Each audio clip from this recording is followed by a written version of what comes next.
नमस्कार। बोलती किताबें में आप सुन रहे हैं चंदर और सुधा की अनकही प्रेम कहानी गुनाहों का देवता। आज सुनिए इसका 10वां भाग। बरामदे के सोफे पर आकर सिर झुकाकर बैठ गया और सोचने लगा, यह सुधा को क्या हो गया। परसों शाम को वह इसी सोफे पर सोया था। सुधा बैठी पंखा चल रही थी। कल शाम को वह हंस रही थी। लगता था तूफान शांत हो गया, पर यह क्या, अंतर्द्वंद ने यह कैसा रूप ले लिया और क्यों ले लिया। जब वह अपने मन को शांत रख सकता है, जब वह सभी कुछ हंसते हंसते बर्दाश्त कर सकता है, तो सुधा क्यों नहीं कर सकती। उसने आज तक अपनी सांसों से सुधा का निर्माण किया है, सुधा को तिल तिल बनाया, सजाया, संवारा है। फिर सुधा में यह कमजोरी क्यों। क्या उसने यह रास्ता अख्तियार करके भूल की। क्या सुधा भी एक साधारण सी लड़की है जिसके प्रेम और घृणा का स्तर उतना ही साधारण है। माना उसने अपने दोनों के लिए एक ऐसा रास्ता अपनाया है जो विलक्षण है, लेकिन इससे क्या।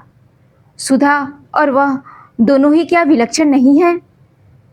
फिर सुधा क्यों बिखर रही है। लड़कियां भावना की ही बनी होती हैं, साधना उन्हें आती ही नहीं क्या। उसने सुधा का गलत मूल्यांकन किया था। क्या सुधा इस तलवार की धार पर चलने में असमर्थ साबित होगी। यह तो चंदर की हार थी, और फिर सुधा ऐसी ही रही तो सुधा चंदर की आत्मा है। इसे अब चंदर खूब अच्छी तरह पहचान गया। तो क्या अपनी ही आत्मा को घोट डालने की हत्या का पाप चंदर के सिर पर है। तो क्या त्याग मात्र नाम ही है। क्या पुरुष और नारी के संबंध का एक ही रास्ता है, प्रणय, विवाह और तृप्ति। पवित्रता, त्याग और दूरी क्या संबंधों को, विश्वासों को जिंदा नहीं रहने दे सकते। तो फिर सुधा और पमी में क्या अंतर है। क्या सुधा के हृदय के इतने समीप रहकर, सुधा के व्यक्तित्व में घुल मिलकर, और आज सुधा को इतने अंतर पर डालकर चंदर पाप कर रहा है।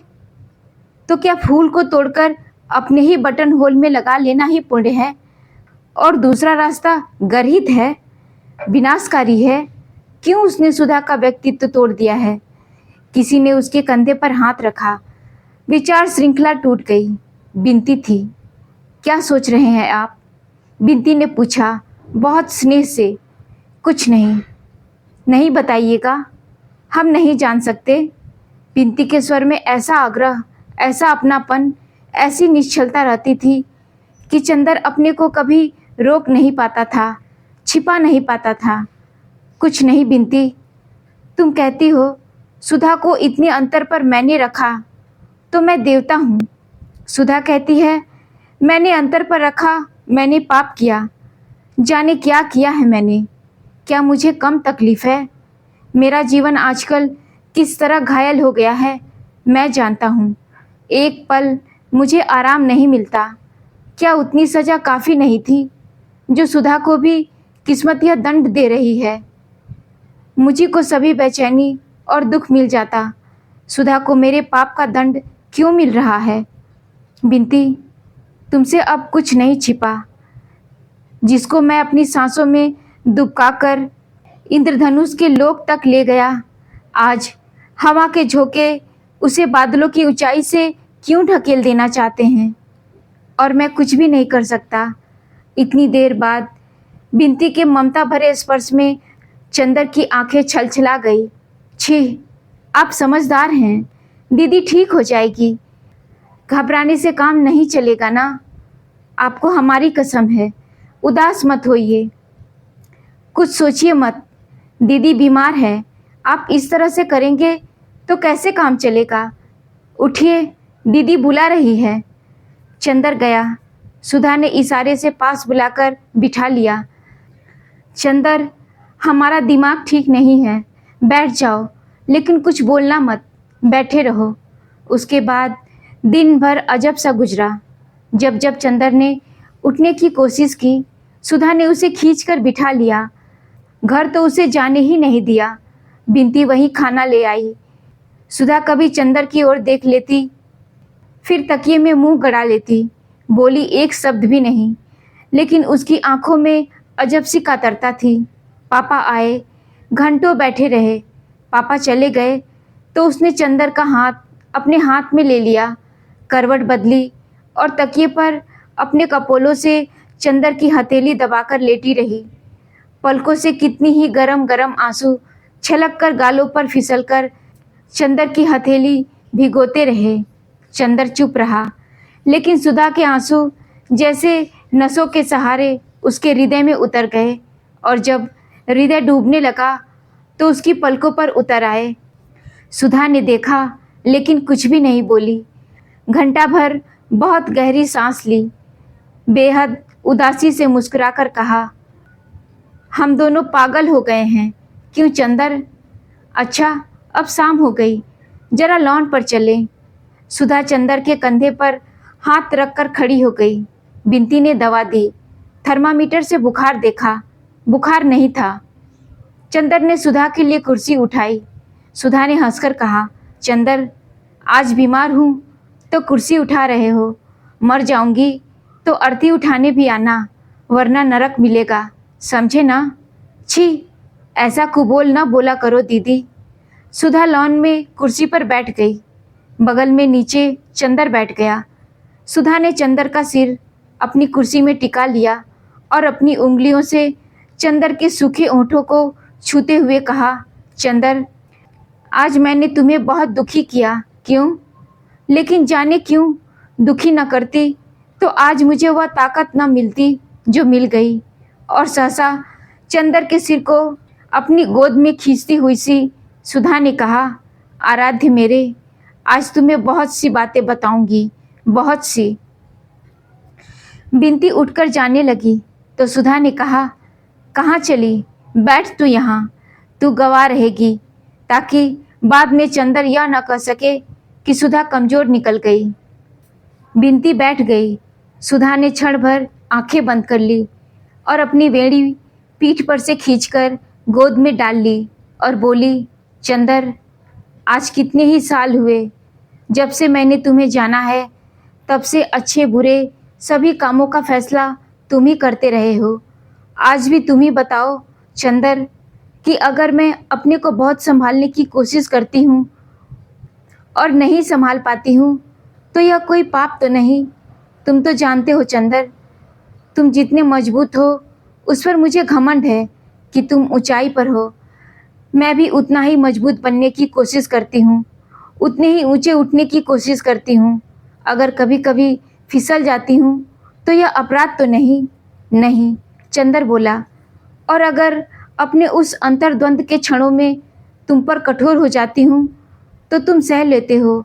मैं जानती हूँ तुम मुझे जितना स्नेह करते हो उसमें मेरी सभी दुर्बलताएं धुल जाती है। लेकिन आज मैं तुम्हें विश्वास दिलाती हूँ चंदर कि मुझे खुद अपनी दुर्बलताओं पर शर्म आती है और आगे से मैं वैसी ही बनूंगी जैसा तुमने सोचा है चंदर। चंदर कुछ नहीं बोला, सिर्फ घास पर रखे हुए सुधा के पांव पर अपनी कांपती हुई उंगलियां रख दी। सुधा कहती गई, चंदर, आज से कुछ महीने पहले जब गेसू ने मुझसे पूछा था कि तुम्हारा दिल कहीं झुका था तो मैंने इनकार कर दिया था। कल पम्मी ने पूछा, तुम चंदर को प्यार करती हो? तो मैंने इनकार कर दिया था। मैं आज भी इनकार करती हूँ कि मैंने तुम्हें प्यार किया है या तुमने मुझे प्यार किया है। मैं भी समझती हूँ और तुम भी समझते हो, लेकिन यह न तुमसे छुपा है न मुझसे कि तुमने जो कुछ भी दिया है वह प्यार से कहीं ज़्यादा ऊंचा और प्यार से कहीं ज़्यादा महान है। मैं ब्याह नहीं करना चाहती थी। परसों मैंने इनकार कर दिया था, इतनी रोई थी, खींची थी। बाद में मैंने सोचा कि यह गलत है, यह स्वार्थ है। जब पापा मुझे इतना प्यार करते हैं तो मुझे उनका दिल नहीं दुखाना चाहिए। पर मन के अंदर की जो खींच थी, जो कुढ़न थी, वह कहीं तो उतरती ही। वह मैं अपने पर उतार देना चाहती थी। मन में आता था अपने को कितना कष्ट दे डालूं। इसलिए अपने गैरेज में जाकर मोटर संभाल रही थी, लेकिन वहाँ भी असफल रही और अंत में वह खींच अपने मन पर भी न उतार कर उस पर उतारी जिसको मैंने अपने से भी बढ़कर माना है, वह खींच उतरी तुम पर। सुधा ने चंदर की ओर देखा। सुधा मुस्कुराकर बोली, ना, ऐसे मत देखो। यह मत समझो कि मैं आज के व्यवहार के लिए तुमसे क्षमा मांगूंगी। मैं जानती हूँ मांगने से तुम दुखी भी होगे और डांटने भी लगोगे। खैर, आज से मैं अपना रास्ता पहचान गई हूँ। मैं जानती हूँ कि मुझे कितना संभल कर चलना है। तुम्हारे सपनों को पूरा करने के लिए मुझे अपने को क्या बनाना होगा, यह भी मैं समझ गई हूँ। मैं खुश रहूँगी, सबल रहूँगी और सशक्त रहूँगी, और जो रास्ता तुम दिखलाओगे उधर ही चलूँगी। लेकिन एक बात बताओ चंदर, मैंने ब्याह कर लिया और वहाँ सुखी न रह पाई, फिर और उन्हें वह भावना उपासना न दे पाई, और फिर तुम्हें दुख हुआ तब? चंदर ने एक घास का तिनका तोड़कर कहा, देखो सुधा, एक बात बताओ, अगर मैं तुम्हें कुछ कह देता हूँ और उसे तुम मुझी को वापस दे देती हो तो कोई बहुत ऊंची बात नहीं हुई। अगर मैंने तुम्हें सचमुच ही स्नेह दिया है या पवित्रता, जो कुछ भी दिया है, उसे तुम उन सभी के जीवन में ही क्यों नहीं प्रतिफलित कर सकती जो तुम्हारे जीवन में आते हैं, चाहे वह पति ही क्यों न हो। तुम्हारे मन के अच्छे स्नेह भंडार के उपयोग में इतनी कृपणता क्यों? मेरा सपना कुछ और ही है सुधा। आज तक तुम्हारी सांसों के अमृत ने ही मुझे यह सामर्थ्य दिया कि मैं अपने जीवन में कुछ कर सकूं, और मैं भी यही चाहता हूँ कि मैं तुम्हें वह स्नेह दूं जो कभी घटे ही ना। जितना बांटो उतना और बढ़े, और इतना मुझे विश्वास है कि यदि तुम स्नेह की एक बूंद दो तो मनुष्य क्या से क्या हो सकता है। अगर वही स्नेह रहेगा तो तुम्हारे पति को कभी कोई असंतोष क्या हो सकता है। और फिर कैलाश तो इतना अच्छा लड़का है और उसका जीवन इतना ऊंचा कि तुम उसकी ज़िंदगी में ऐसी लगोगी जैसे अंगूठी में हीरा। और जहाँ तक तुम्हारा अपना सवाल है, मैं तुमसे भीख मांगता हूँ कि अपना सब कुछ खोकर भी अगर मुझे कोई संतोष रहेगा तो यह देखकर कि मेरी सुधा अपने जीवन में कितनी ऊंची है। मैं तुमसे इस विश्वास की भीख मांगता हूँ। छी, मुझसे बड़े हो चंदर, ऐसी बात नहीं कहते। लेकिन एक बात है, मैं जानती हूँ कि मैं चंद्रमा हूँ, सूर्य की किरणों से ही जिसमें चमक आती है। तुमने जैसे आज तक मुझे संवारा है, आगे भी तुम अपनी रोशनी अगर मेरी आत्मा में भरते गए तो मैं अपना भविष्य भी नहीं पहचान सकूंगी। समझे? समझा, पगली कहीं की। थोड़ी देर चंदर चुप बैठा रहा, फिर सुधा के पांवों से सिर टिकाकर बोला, परेशान कर डाला 3 रोज से। सूरत तो देखो कैसी निकल आई है, और बैसाखी को कुल 4 रोज रह गए। अब दिमाग मत बिगाड़ना, वे लोग आते ही होंगे। बिनती, दवा ले आ। बिनती उठकर गई तो सुधा बोली, हटो, अब हम घास पर बैठेंगे। और घास पर बैठकर वह बोली, लेकिन एक बात है, आज से लेकर ब्याह तक तुम हर अवसर पर हमारे सामने रहना। जो कहोगे हम करते जाएंगे। हाँ, हम जानते हैं, चंदर ने कहा, और कुछ दूर हटकर घास पर लेट गया और आकाश की ओर देखने लगा। शाम हो गई थी और दिन भर की उड़ी हुई धूल अब बहुत कुछ बैठ गई थी। आकाश के बादल ठहरे हुए थे और उन पर अरुणाई झलक रही थी। एक दुरंगी पतंग बहुत ऊंचे पर उड़ रही थी। चंदर का मन भारी था। हालांकि जो तूफान परसों उठा था वह खत्म हो गया था, लेकिन चंदर का मन अभी तक मरा हुआ सा था। वह चुपचाप लेटा रहा। बिनती दवा और पानी ले आई। दवा पीकर सुधा बोली, क्यों चुप क्यों हो चंदर? कोई बात नहीं। फिर बोलते क्यों नहीं? देखा बिनती, अभी अभी क्या कह रहे थे और अब इन्हें देखो।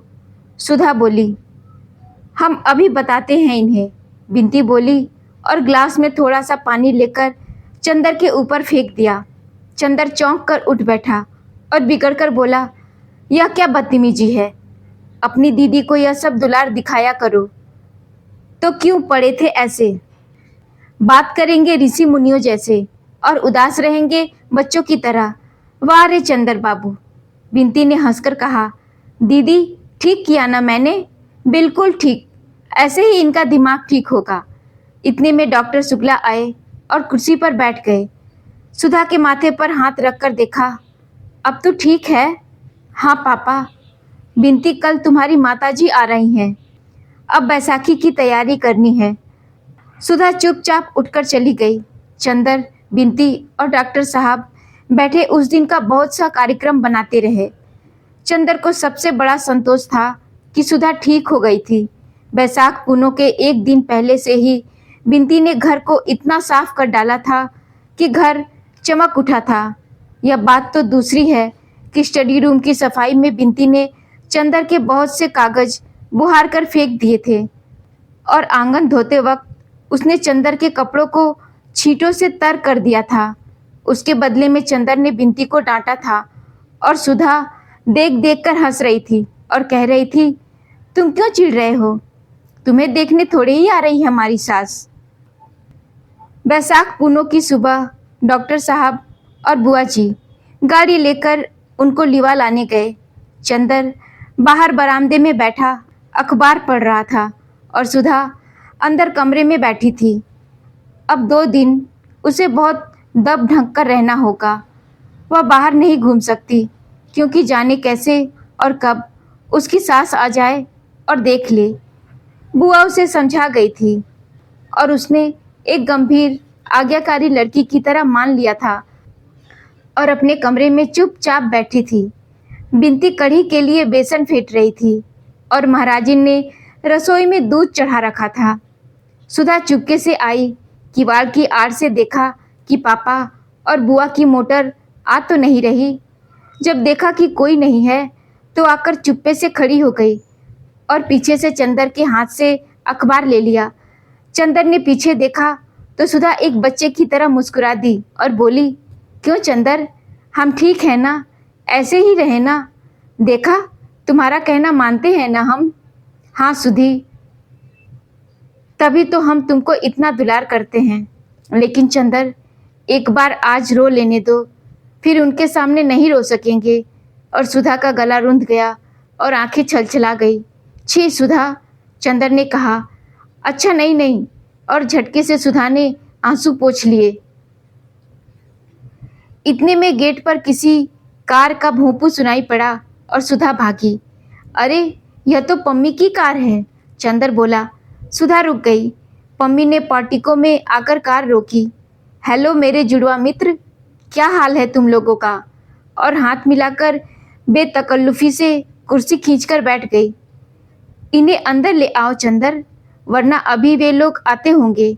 सुधा बोली, नहीं, मुझे जल्दी है, आज शाम को बाहर जा रही हूँ। बल्टी अब मसूरी चला गया है, वहाँ उसने मुझे भी बुलाया है। उसके हाथ में कहीं शिकार में चोट लग गई है। मैं तो आज जा रही हूँ। सुधा बोली, हमें ले चलिएगा? चलिए, कपूर तुम भी चलो, जुलाई में लौट आना। पम्मी ने कहा, जब अगले साल हम लोगों की मित्रता की वर्षगांठ होगी तो मैं चलूँगा। चंदर ने कहा, अच्छा विदा, पम्मी बोली। चंदर और सुधा ने हाथ जोड़े तो पम्मी ने आगे बढ़कर सुधा का मुंह हथेलियों में उठाकर उसकी पलकें चूम ली और बोली, मुझे तुम्हारी पलकें बहुत अच्छी लगती हैं। अरे, इनमें आंसुओं का स्वाद है। अभी रोई थी क्या? सुधा झेप गई। चंदर के कंधे पर हाथ रखकर पम्मी ने कहा, कपूर, तुम खत जरूर लिखते रहना, चलते तो बड़ा अच्छा रहता। अच्छा, आप दोनों मित्रों का समय अच्छी तरह बीते। और पम्मी चल दी। थोड़ी देर में डॉक्टर साहब की कार आ गई। सुधा ने अपने कमरे के दरवाजे बंद कर लिए। बिनती ने सिर पर पल्ला ढक लिया और चंदर दौड़कर बाहर गया। डॉक्टर साहब के साथ जो सज्जन उतरे थे वे ठीकने से, गोरे से, गोल चेहरे से कुलीन सज्जन थे और खद्दर का कुर्ता और धोती पहने हुए थे। हाथ में एक छोटा सा सफरी बैग था। चंदर ने लेने को हाथ बढ़ाया तो हंसकर बोले, नहीं जी, क्या इतना सा बैग ले चलने में मेरा हाथ थक जाएगा? आप लोग तो खातिर करके मुझे महत्वपूर्ण बना देंगे। सब लोग स्टडी रूम में गए।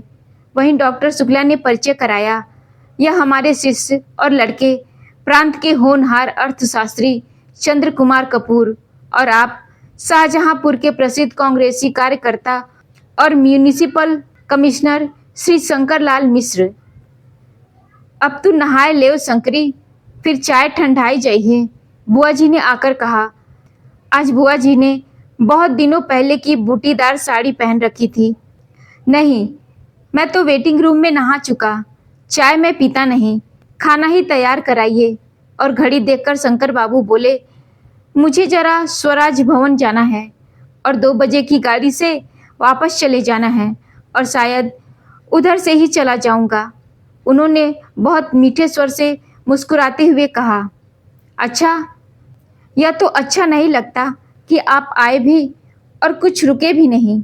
डॉक्टर शुक्ला बोले, हाँ, मैं खुद रुकना चाहता था, लेकिन माँ जी की तबीयत ठीक नहीं है। कैलाश भी कानपुर गया हुआ है, मुझे जल्दी जाना चाहिए। बिंती ने थाली रखी। चंदर ने आश्चर्य से डॉक्टर साहब की ओर देखा।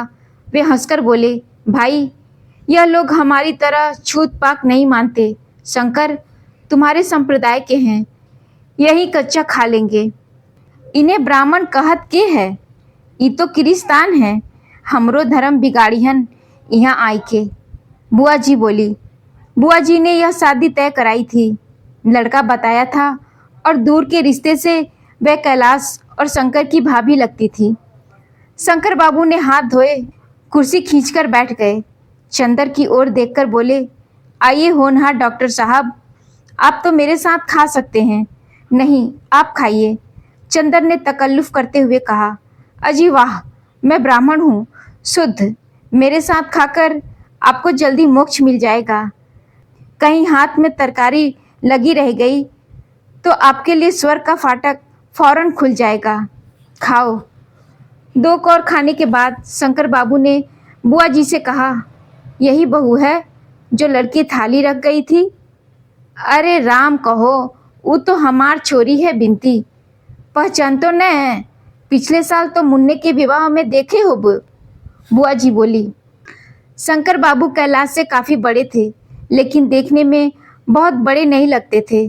खाते पीते बोले, डॉक्टर साहब, लड़की से कहिए रोटी दे जाए, मैं इसी तरह देख लूँगा और ज़्यादा तड़क भड़क की कोई ज़रूरत नहीं। डॉक्टर साहब ने बुआ जी को इशारा किया और वे उठकर चली गई। थोड़ी देर में सुधा आई, सफ़ेद धोती पहने, हाथ में रोटी लिए, दरवाजे पे आकर हिचकी, फिर अंदर आकर चंदर से बोली, रोटी लोगे? और बिना चंदर की आवाज़ सुने रोटी चंदर के आगे रखकर बोली, और क्या चाहिए? मुझे कढ़ी चाहिए, शंकर बाबू ने कहा। सुधा गई और कढ़ी ले आई, शंकर बाबू के सामने रख दी। शंकर बाबू ने आंखें उठाकर सुधा की ओर देखा। सुधा ने निगाहें नीची कर ली और चली गई। बहुत अच्छी लड़की है, शंकर बाबू ने कहा। इतनी पढ़ी लिखी लड़की में इतनी शर्म लिहाज नहीं मिलती। सचमुच जैसे आपकी एक ही लड़की थी, आपने उसे खूब बनाया है। कैलाश के बिल्कुल योग्य लड़की है। यह तो कहिए डॉक्टर साहब कि सृष्टा प्रबल होती है, वरना हमारा कहाँ सौभाग्य था। जब से मेरी पत्नी मरी, तभी से माताजी कैलाश के विवाह की जिद कर रही है। कैलाश अंतरजातीय विवाह करना चाहता था, लेकिन हमें तो अपनी जाति में ही इतना अच्छा संबंध मिल गया। तो तोरे अबहिन कौन बैस हाय गई? तू ही काहे नहीं बहुरिया ले तो सुधी के अकेले मन न लगी। बुआ जी बोली। शंकर बाबू कुछ नहीं बोले। खाना खाकर उन्होंने हाथ धोए और घड़ी देखी। अब थोड़ा सो लूँ या जाने दीजिए, आइए बातें करें हम और आप, उन्होंने चंदर से कहा। 1 बजे तक चंदर शंकर बाबू से बातें करता रहा और डॉक्टर साहब और सुधा वगैरह खाना खाते रहे। शंकर बाबू बहुत हंसमुख थे। चंदर को तो कैलाश से भी ज़्यादा शंकर बाबू पसंद आए। बातें करने से मालूम हुआ कि शंकर बाबू की आयु अभी 30 वर्ष से अधिक की नहीं है। एक 5 वर्ष का बच्चा है और उसी के होने में उनकी पत्नी मर गई। अब वे विवाह नहीं करेंगे। वे गांधीवादी हैं, कांग्रेस के प्रमुख स्थानीय कार्यकर्ता हैं और म्यूनिसिपल कमिश्नर हैं, घर के जमींदार हैं। कैलाश बरेली में पढ़ता था। अब भी कैलाश का कोई इरादा किसी प्रकार की नौकरी या व्यापार करने का नहीं है। वह मजदूरों के लिए साप्ताहिक पत्र निकालने का इरादा कर रहा है। वह सुधा को बजाय घर पर रखने के अपने साथ रखेगा, क्योंकि वह सुधा को आगे पढ़ाना चाहता है, सुधा को राजनीति क्षेत्र में ले जाना चाहता है। बीच में एक बार बिनती आई और उसने चंदर को बुलाया। चंदर बाहर गया तो बिनती ने कहा, दीदी पूछ रही है ये कितनी देर में जाएंगे? क्यों? कह रही है अब चंदर को याद थोड़े ही है कि सुधा भी इसी घर में है, उन्हीं से बातें कर रहे हैं। चंदर हंस दिया और कुछ नहीं कहा। बिनती बोली, ये लोग तो बहुत अच्छे हैं। मैं तो कहूँगी सुधा दीदी को इससे अच्छा परिवार मिलना मुश्किल है। हमारे ससुर की तरह नहीं है ये लोग। हाँ, फिर भी सुधा इतनी सेवा नहीं कर रही है इनकी। बिनती, तुम सुधा को कुछ शिक्षा दे दो इस मामले में। हाँ हाँ, हम सेवा करने की शिक्षा दे देंगे और ब्याह करने की बात की शिक्षा अपनी पम्मी से दिलवा देना। खुद तो उनसे ले ही चुके होंगे आप। चंदर झेंप गया। पाजी कहीं की, बहुत बेशरम हो गई है। पहले मुंह से बोल नहीं निकलता था। तुमने और दीदी ने ही तो किया बेशरम, हम क्या करें? पहले हम कितना डरते थे। बिनती ने उसी तरह गर्दन टेढ़ी करके कहा और मुस्कुराकर भाग गई। जब डॉक्टर साहब आए तो शंकर बाबू ने कहा, अब तो मैं जा रहा हूँ, यह माला मेरी ओर से बहू को दे दीजिए। और उन्होंने बड़ी सुंदर मोतियों की माला बैग से निकाली और बुआ जी के हाथ में दे दी। हाँ, एक बात है, शंकर बाबू बोले, ब्याह हम लोग महीने भर के अंदर ही करेंगे। आपकी सब बातें हमने मानी, यह बात आपको हमारी माननी होगी। इतनी जल्दी? डॉक्टर शुक्ला चौंक उठे। यह असंभव है शंकर बाबू, मैं अकेला हूँ, आप जानते हैं। नहीं, आपको कोई कष्ट न होगा। शंकर बाबू बहुत मीठे स्वर में बोले, हम लोग रीति रस्म के तो कायल हैं नहीं। आप जितना चाहे रीति रस्म अपने मन से कर लें। हम लोग तो सिर्फ 6-7 आदमियों के साथ आएंगे। सुबह आएंगे, अपने बंगले में एक कमरा खाली करा दीजिएगा। शाम को अगवानी और विवाह कर देंगे। शाम को अगवानी और विवाह कर दें। दूसरे दिन 10 बजे हम लोग चले जाएंगे। यह नहीं होगा, डॉक्टर साहब बोले। हमारी तो अकेली लड़की है और हमारे भी तो कुछ हौसले हैं। और फिर लड़की की बुआ तो यह कभी भी नहीं स्वीकार करेगी। देखिए, मैं आपको समझा दूं, कैलाश शादियों में तड़क भड़क के सख्त खिलाफ है। पहले तो वह इसलिए जाति में विवाह नहीं करना चाहता था, लेकिन जब मैंने उसे भरोसा दिलाया कि बहुत सादा विवाह होगा, तभी वह राजी हुआ। इसलिए आप इसे मान लें। फिर विवाह के बाद तो जिंदगी पड़ी है। आपकी अकेली लड़की है, जितना चाहिए करिए।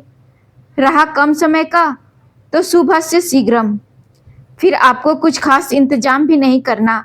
अगर कुछ हो तो कहिए, मैं यहीं रह जाऊं, आपका काम कर दूं। शंकर बाबू हंसकर बोले। कुछ देर तक बातें होती रही। अंत में शंकर बाबू ने अपने सौजन्य और मीठे स्वभाव से सभी को राजी कर ही लिया। उसके बाद उन्होंने सबसे विदा मांगी। चलते वक्त बुआ जी और डॉक्टर साहब के पैर छुए, चंदर से हाथ मिलाया और शंकर बाबू सबका मन जीत कर चले गए। बुआ जी ने हाथ में माला ली, उसे उलट पलट कर देखा और बोली, एक ऊ आए रहे जूताखोर। एक ठो कागज थमाए के चले गए और एक गहरी सांस लेके चली गई। आज की कहानी यहीं तक। शेष कहानी हम सुनेंगे अगले अंक में। तब तक के लिए सुनते रहिए बोलती किताबें। नमस्कार।